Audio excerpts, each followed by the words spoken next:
மக்களாட்சி வெற்றி பெற வேண்டுமானால் அரசியலமைப்பு மக்களின் சமூக பொருளாதார ஏற்றத்தாழ்வுகளை தீர்க்கக்கூடியதாக இருக்க வேண்டும்.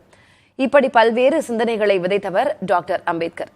அவரது 133வது பிறந்தநாள் விழா இன்று கொண்டாடப்படும் நிலையில் அண்ணல் குறித்து அறிவோம்.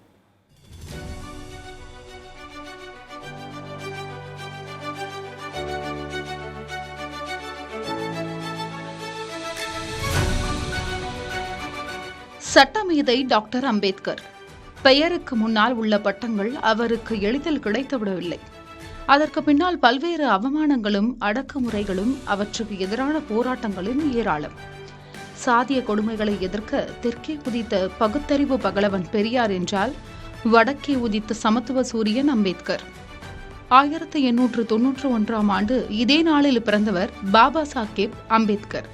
குடும்ப வறுமை ஒருபுறம், சாதிய தீண்டாமை கொடுமை மறுபுறம் என இவற்றுக்கு இடையேதான் இவரது பள்ளி கல்லூரி காலம் சென்றது. கொலம்பியா பல்கலைக்கழகத்தில் பொருளாதாரமும் லண்டனில் சட்டமும் படித்த அவர் இந்தியா திரும்பியதும் தான் அனுபவித்த கொடுமைகளுக்கு எதிராக சட்ட ரீதியாகவும் சமூக ரீதியாகவும் போராடத் தொடங்கினார். நிகரற்ற அவரது சட்ட அறிவால் சுதந்திர இந்தியாவின் முதல் சட்ட அமைச்சரானார். இந்திய அரசியலமைப்பு சாசனத்தை வரையும் குழுவின் தலைவராக இருந்தார். எனினும் அதில் ஏற்பட்ட கசப்பான அனுபவங்களால் அமைச்சரவையிலிருந்து விலகிய அவர் தீண்டாமை கொடுமைக்கு எதிராக பல்வேறு போராட்டங்களை முன்னெடுத்தார். தனி வாக்குரிமை, மனுநீதி எதிர்ப்பு என அவரது போராட்டங்களுக்கு கிடைத்த பலன்தான் இன்று ஏற்பட்டுள்ள சமூக மாற்றம்.